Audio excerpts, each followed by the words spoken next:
Gang, Dennis Tubbergen here with another market update. Today is Thursday, April the 12th, 2018. Today I want to talk to you about what's going on in the gold market. And again, we're going to emphasize the importance of analyzing markets in different time frames to understand exactly what's going on in that market. Now I have here on the screen in front of me an exchange traded fund that tracks the price of gold. And you can see that this chart starts at the beginning of 2017, roughly, actually the end of 2016. And you can see I've drawn a trend line on this chart, and you can see that really for the last, 1.3 years or so, year and a third, gold has been in an uptrend. In fact, I could draw another line up here, and you could see it would be in an upward price trend channel. However, if you go look at a website that's run by actually John Rubino, dollarcollapse.com. It's a really good website. There's a lot of really good information on it, and John's a very bright guy. Co-authored some books with James Turk, my favorite being The Money Bubble. A lot of really great information in it.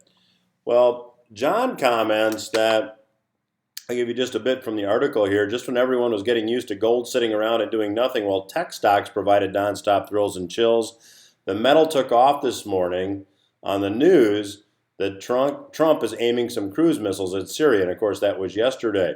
Gold surged $24 an ounce intraday, and now it's at this resistance point for the third, we could arguably say the fourth time since 2014, which is 1360.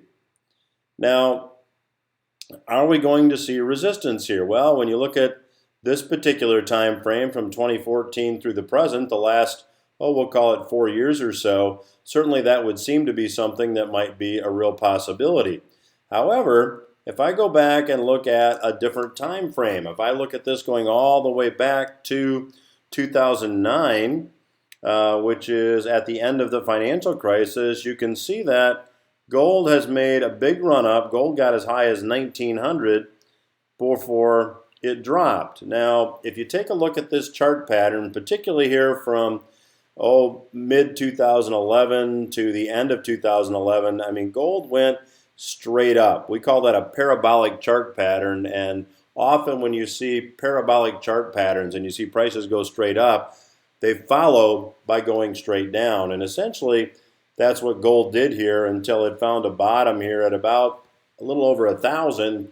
Incidentally, we called that bottom. It wasn't that difficult to call in that that's about the all-in price to produce an ounce of gold. And whenever any commodity, any item gets down so the price is near the production cost, doesn't take a rocket scientist to figure out that prices are going to bounce from there, because people will quit producing. Companies will quit producing, in this case, gold. Or in the case of corn and soybeans, farmers will quit growing those particular crops. So the importance here is to understand the time frame in which you're viewing markets.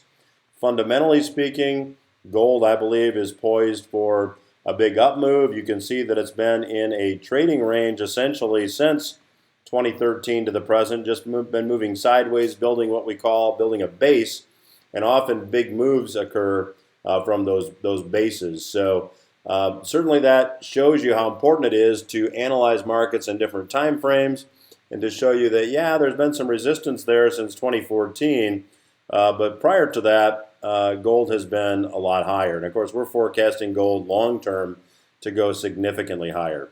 That's today's market update. I'm Dennis Tubbergen.